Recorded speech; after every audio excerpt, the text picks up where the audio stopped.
Et merci à Benoît pour l'invitation. Je travaille à Lyon, clinique du Tonkin, je suis cardio interventionnel. Donc je vais être très bref sur une technique que je trouve moi compliquée et d'une part sur le plan technique, puis également sur le plan du matériel qui ne nous aide pas beaucoup pour l'instant parce qu'on n'a pas de matériel dédié à cela et ça c'est pas très simple. Donc moi c'est pas un vrai succès que je vais vous montrer.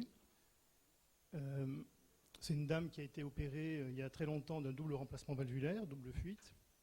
Et puis, comme souvent à l'occasion d'une chirurgie non cardiologique, on arrête les AVK et dans les suites, elle fait une thrombose de prothèse mitrale.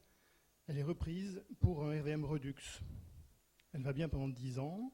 Et puis ensuite, elle fait une scène d'assurance cardiaque qui est sévère. Il y a une errance diagnostique assez longue de 3 mois.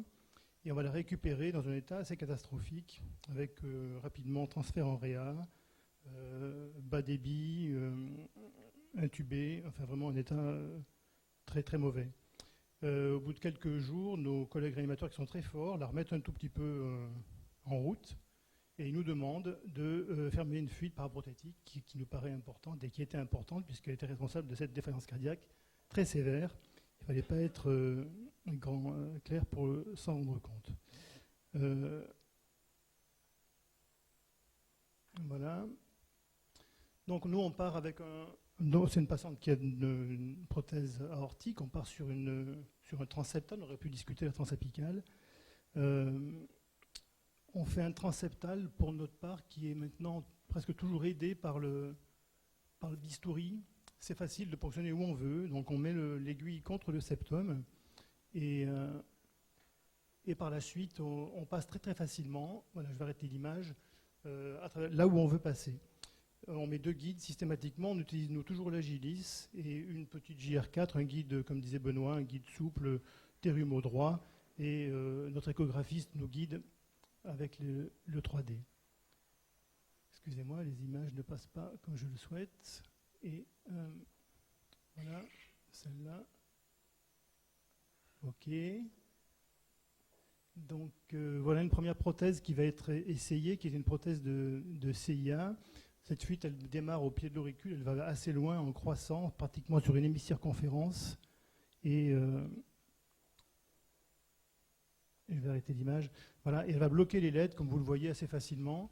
Et on ne va pas pouvoir l'utiliser. On va donc la retirer. Donc cette prothèse de CIA, qui dans le disque distal, CIA 8, ça fait 20 mm en disque distal, et elle est trop volumineuse. On va tirer dessus et on va finir donc par l'expulser dans l'oreillette. Et on va décider, on a un guide de secours, on repasse un deuxième guide, nous systématiquement, ça nous a servi cette fois-ci. Et on va utiliser donc une prothèse plus petite, une VSD de 8 mm, qui fait donc seulement 16 mm de disque distal et non plus 20. La voilà, et vous voyez qu'ici elle paraît convenir. On va essayer de la retirer. On tire assez fortement d'abord pour la stabilité, puis pour voir si elle est toujours correctement positionnée du côté ventriculaire. Et lorsqu'on relâche la traction, eh bien on s'aperçoit qu'effectivement, de manière intermittente, en tout cas, elle va bloquer l'ailette. On n'est pas satisfait et on va la changer. Donc là encore, on l'expulse et on reprend le deuxième guide. Et on va prendre une prothèse encore plus petite, troisième prothèse. Donc vous voyez, cette fois-ci, c'est une VSD 6 qui a un disque de 14 mm et qui va convenir et qui va pouvoir être larguée dans cette position. Voilà. Donc la fuite échographique est toujours là, beaucoup moins intense, mais elle est toujours importante quand même. Donc on va utiliser notre deuxième guide pour positionner une autre prothèse. Et là, on est confronté à une difficulté puisqu'on va buter contre la première prothèse. Vous voyez qu'elle est même poussée au risque de l'expulser. Et on va s'arrêter là en se disant, bon, ben, c'est pas bon. On va essayer de passer par un autre chemin. On va piquer le septum ailleurs, un peu plus haut. Et toujours pareil, avec l'Agilis, un guide souple. On passe assez facilement à côté. Et on va pouvoir très facilement, cette fois-ci, avancer. Je crois que c'est un thermodestination ou c'est une torpio, je ne sais plus. En tout cas, on peut disposer d'une deuxième prothèse. Et cette deuxième prothèse, malheureusement, va être contraignante et elle va bloquer, elle, les LED. Et on aura beau tirer ou faire tout ce qu'on a pu pour débloquer cette LED, ça n'a pas été possible. Je vais vous remettre l'image si je peux. Voilà, et au bout d'une certaine longueur de procédure que vous imaginez, on s'est arrêté là. Et c'est là où je me pose la question. Je pense que j'aurais dû utiliser une autre prothèse qu'une VSD, peut-être un truc plus souple, un PDA. Et oui, oui, tout à fait. Le cathéter de, c'est vrai, lorsqu'on a positionné le cathéter pour la deuxième prothèse, il a déplacé discrètement la première et elle est devenue bloquante.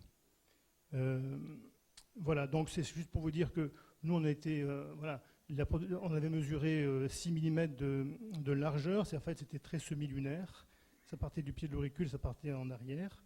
Et voilà, bien connaître ces tailles de dispositifs jusqu'à ce qu'on ait mieux.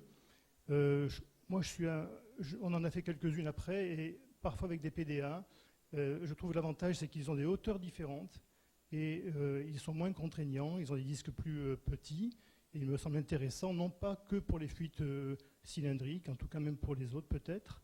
Le plug 3 est effectivement bien, mais pour nous, il est compliqué à utiliser pour des raisons financières. Voilà, donc les suites, j'ai pas eu le temps de vous dire qu'elle avait un gradient, parce qu'au troisième jour, elle a fait un choc septique gravissime, cette pauvre dame, et elle s'est éteinte rapidement.